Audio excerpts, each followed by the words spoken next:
What's the deal, baby? You already know it is the big boss out, boss dog K Pope through the door, hit the top. Hey, man, I can't even finish my intro. Let's get to it, right? Bomac has resurfaced, right? Bomac has resurfaced. I find it funny how he resurfaced when Terrence Crawford about to fight. When Terrence Crawford didn't have a fight, you didn't see Bomac, you didn't hear from this motherfucker, nothing. He disappeared. We don't know where the fuck he was at. But now he back, right? He got interviewed yesterday. They asked him some questions, you know, it pertains to David Evanesian, Errol Spence, and Charlo, okay? And like I said, I'm going to make a second video going into depth. And we're going to be listening and responding to Bomac. And I'm going to break this shit down because it has to be, right? It has to be broken down in its entirety. But I'm just making this quick video, real quick, you know, and then later on tonight, I'm going to drop another video breaking this shit down. So, Bomac was asked by Marcus Villegas of Fight Hub. You know what I'm saying? Shout out to Fight Hub. But Bomac was asked some questions. You know, of course, they asked him about what does he think about David Evanesian, right? What did he think about the fight? Bomac first response was, I didn't even know who he was. Let's stop right there. Let's put a bookmark right there. That lets me further know David Evanesian, the fight that Terrence Crawford picked, him fighting David Evanesian is bull crap. It's bull jive, in the words of Shannon Sharp. It's bull jive. Your own trainer didn't even know who the dude was, bro. He didn't even know. He was like, I didn't even know who he was. But y'all trying to sell that this is going to be a good fight. Man, stop it. You see, you see the hypocrisy in that? Man, he tough. I didn't even know who he was. But he tough, though. Are you serious, bro? How you going to start the damn interview off and say, I didn't even know who he was. But he tough, though. You know, he's sneaky. Bomac, he's sneaky. He got quick feet. He can get in and get out. You know, he can counterpunch. Who is he counterpunching? Is he counterpunching any top welterweights? Let me know that. Who is he getting in and getting out on? Man, stop playing, bro. And Bomac, and this is the thing. This is the funny thing I'm talking about. Bomac even said, yo, man, Terrence gonna, you know, maybe 1 or 2 rounds, he gonna collect data, and then he gonna stop him. Hopefully in the 3rd or 4th round, he just gonna stop him. He gonna dominate him. Exactly what I said. Bro, stop playing with me, bro. This is what I'm saying. This is what I be talking about when I talk that boxing talk. They know this ain't no tough fight. They know that. Bomac said, I didn't even know who he was. Then he said, oh, you know, I had to go watch his film on him. He, you know, he a good counterpunch. He tough, you know, and this, that, and the 3rd. You know, Bud gonna take like maybe 1 or 2 rounds to collect data, and then he gonna stop him in the 3rd and 4th round. So they know. So I don't hear no Bud Buddy talking about, oh, David Evanesian is a top fighter. I don't hear shit. Because Bomac even admitted that he didn't even know who he was. And then Bud gonna stop him in the 3rd or 4th round. Let's keep going. Marcus Villegas also asked him about Bud talking about, you know, hey, I'm gonna remind people who I am, you know. And Bomac was like, well, you know, people, you know, Bud want to remind people because, you know, people, you know, been doing all the talking and, you know, because the Spence fight didn't get made, you know, they coming at him like, you know, he said he got to remind people. I'm like, man, look, I don't give a damn about none of that stuff. All right? Bud brought this on himself. That's what it boils down to. He brought all this smoke on himself. All he had to do was fight Errol. Simple. Get in the ring with Errol. Easy. No. What Bud Crawford do? I'm going to go fight David Evanesian. These are the things that I talk about. These are the problems that I have with Bud. Right? I'm going to remind people who I am. Okay. You going to remind people who you are against David Evanesian, the dude that your trainer said you going to stop in 3 or 4 rounds. Okay. All right. So how you gonna remind people? You gonna remind people that you ain't fought nobody. That's what you gonna remind. You gonna remind people that you dominate fighters who are not elite. That's what you gonna remind people. You're not gonna remind me of shit. You know what I'm saying? If anything, you're just proving my point that you don't be fighting nobody. That's just what it is. The fact that your trainer said, we're gonna, Bud gonna collect that in 1 or 2 rounds. They ain't gonna stop him in the 3rd or the 4th round. That's what he said. Let's keep on going. So Marcus Villegas also talked about, Errol Spence and, as far, of course, Charlo, but he talked about the Errol Spence fight. And he said, hey, he talked about the contracts as far as the no guarantee, right? And Bomac responded with, I ain't never heard of a contract not having no guarantee money in it. So I start thinking, Bomac has been with Terence Crawford his whole career, right? Bomac has a stable of fighters, but they're not massive, right? Terence Crawford, I think, is the only fighter who's been on pay-per-view that Bomac has.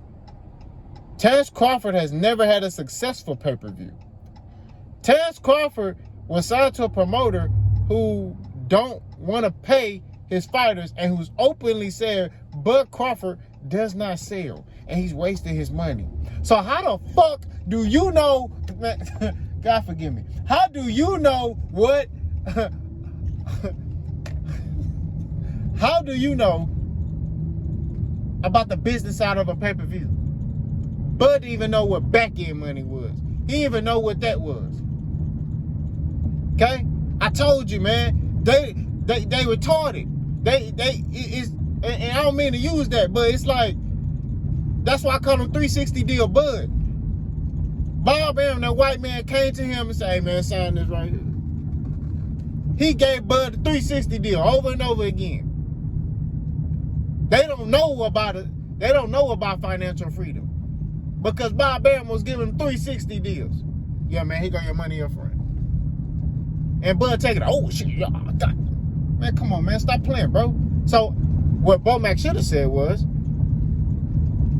I can't intelligently answer that question because I haven't been a part of a successful pay-per-view. That's what he should have said. We've been a part of pay-per-views, but we haven't had pay-per-views, that involve, back-end money and, other things. You know what I'm saying? That's what he should have said. He shouldn't have said, oh, I've never heard of that. Come on, man. Let's keep on going. Then, Bomac says, PBC didn't make the Errol Spence fight, and they drew, he's blaming PBC, just like Bud is. He's saying PBC knew that Errol Spence couldn't beat Bud. That's why they just drew, kind of prolonged the negotiation talks, and they knew, because they knew Bud wasn't going to sign a contract. Basically. That's the dumbest shit I ever heard in my life. You telling me they going to sit there and waste time, prolong their money, okay? Because think about this. Showtime and PBC, every year, at the end of the year, they put out cards, banger pay-per-views, or banging cards, free fights where, the fans get excited. Every year at the end of the year, go back and watch last year, the year before that. Always at the fall to the winter. I'm talking about to the end of the year to December. So from like August to December, they put out monumental cards where they stack them. You see what I'm saying? You telling me they miss out on major money to stall out a fight so they can say, oh, man, yeah, because we don't believe in Errol, but we gonna make it seem, man, stop playing. But that shit don't make no sense. It makes no sense. The truth of the matter is, Bomac and them had the damn contract. Bud wants 50-50. Listen to what he is saying. Man, I got this company over here. They'll give us $25 million a piece. They'll give us this a piece. Bud wants 50-50. That's what he wants. PBC wasn't finna give him 50-50 because they looking at your numbers. They looking at you ain't doing this and you ain't doing that. You ain't fought this dude, you ain't fought this dude. We gonna give you this. This is what we gonna give you. Bud didn't like that. That's what it boils down to. It ain't got nothing to do with PBC didn't believe that Errol Spence was gonna beat Terrence Crawford. So you telling me PBC gonna miss out on money? Money. They gonna miss out on money to make it seem like, oh, Terrence Crawford didn't want to fight. Get out of here, bro. Stop playing. That don't make sense. Makes no sense. No, none. You know what I'm saying? The reason why they didn't put out cards is because they were trying to make the Errol Spence and Terrence Crawford fight. And I guarantee you, if that fight would have been made, PBC would have stacked that card. They probably would have put Boots versus Stanionis. They would have stacked the shit out that card. I ain't gonna lie to you. That mug would have been stacked. They probably would have put Frank Martin on there versus that dude he fight now. Remember, I think Frank Martin was rumored to fight on Errol Spence's card if he was gonna fight Terrence Crawford. So like I keep saying, man, you know, like, miss me with all that, you know, fictitious stuff. They talked about going to 154 and fighting Charlo. Okay? Look, he talking about Bud wants to, you know, go to 154, you know, and fight Charlo. I told y'all many videos, Charlo needs to stay, Terrence Crawford needs to stay away from Jermell Charlo. Period. Like, ain't no other way to put it, ain't no other way to slice it. He needs to stay far away from Jermell Charlo. He don't need to go to no 154. Terrence Crawford, at best, is a 135-pounder.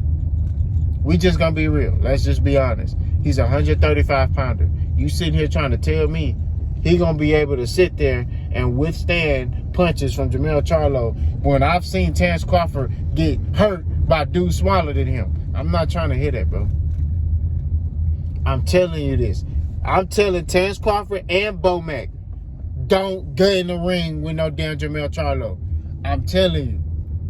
Y'all gonna break the Bud Buddies' hearts when they see you laying on the ground looking at the ceiling, stretched out like a seal. I'm telling you this. I'm not telling you this because, you know, I want to see you fail. I'm telling you this because I'm just concerned. Don't get in that ring with that boy. Right? You shouldn't even, and keep it a stack, Terrence Crawford shouldn't even really be looking at Jermell Charlo. He should be looking to conquer 147. That's what he should be looking at. And then after that, retire. Don't go to 154. It's too many killers up there. It's too much. You know what I'm saying? It's too many killers up there. That's just facts. Terrence Crawford wants us to believe that he wants these fights. He wants us to believe that he's still, yeah, I'm that dude. And the truth of the matter is, you're not. You know what I mean? You're not that dude, bro. Until you get in that, sign that contract and get in that ring with Errol. If Terrence Crawford get in the ring with Errol, he beat Errol Spence, much respect to him. It's not personal for me. You know what I'm saying? I already told you who's going to win out of him and Errol. It's going to be Errol. Errol going to stop that boy. Errol too active. I was watching the Errol Spence and Chris Algieri fight today, right? When I was on the Stairmaster. And this was young Errol. This Errol before he even got a belt. And I said, man, this was the hungry Errol. Now, there's a starving Errol. See, that was just the hungry Errol. This is the starving Errol. Like, Errol Spence want that work. But I was watching it, and I see some things that Chris Algieri does that Terrence Crawford does. You know what I mean? Not saying that they the same fighter, but they have similar characteristics in fighting styles. There's some things that they do that's similar, right? I would say Terrence Crawford has a better ring IQ than Chris Algieri. You know what I'm saying? We just going to be real. Terrence Crawford is a great fighter, you know? But one thing I saw that will minimize all this bullshit is that jab. Chris Jr. try to work, Errol Spence jabbing him. Errol Spence with parry, jab. Slip, jab. Jab to the body. Jab, jab. He'll throw a double jab, body shot. I'm telling you this. Even if Terence Crawford is successful against Errol Spence, I'm telling you, he is going to retire. He's not going to fight no Jermell Charlo because Errol Spence is going to destroy this man's body. Terence Crawford will not be the same fighter. If he comes, let's just say he comes out victorious against Errol, he's not going to be the same fighter. I promise you that. He's not going to be the same fighter. That's probably going to be his last fight. You know what I'm saying? Like I said, no bias. You know what I'm saying? I already picked I already picked Errol Spence to beat Terence Crawford. But all I'm saying is that at the end of the day, if Terence Crawford is successful, whether he's not successful, his body is going to be banged up. Nobody comes out of an Errol Spence fight the same. Sean Porter fought Errol Spence the best and said, damn, I had arthritis, I had this, that, and the third, and it was due to the Errol Spence fight. Mikey Garcia, Errol Spence fight. Danny Garcia, Errol Spence fight. I'm telling you this. Kell Brook, Errol Spence fight. They don't be the same after they fight Errol. This ain't got nothing to do with no man fan stuff. Look at what he do. Look what he's doing. Jab, jab, body. Like he go to the body better than anybody I know. And Terence Crawford, I'm telling you this. I'm telling you what he gonna do. He gonna sit in there and he gonna think, oh man, I could take this shit. Man, these motherfuckers soft. I'm Terence Crawford. And then he gonna feel that power. He gonna be like, what the fuck did I get into? Then he gonna start fighting off emotion. Which Terence Crawford is an emotional man. And he gonna get his ass worked and stopped. And that's it. Against Charlo, all Charlo gotta do is line him up. It's over. It's over. One punch from Charlo, he's done. I'm telling you this. Bubby getting touched by less competition. What the fuck you think Charlo gonna do to him? What the fuck you think Errol gonna do to him? Errol not even a headhunter like Charlo. See, Charlo is more of a headhunter. He be missing wild and stuff like that. But like I said, once he line you up, you're done. Errol, the head gonna be there because he gonna go to your body. So all this stuff about PBC was scared because they know Errol ain't gonna win and all this shit is bullshit. It doesn't make any sense. But I appreciate Bomac for doing the interview. We was looking for you. We didn't know where you was at. So it's good to see that Bomac is healthy and well. Much respect to him. You know what I mean? Much respect to Terence Crawford. Good luck to him against David Evanesian. I know he finna stop that boy in 3 rounds, but it is what it is. They trying to push this false narrative, and it's cap. Boss gone.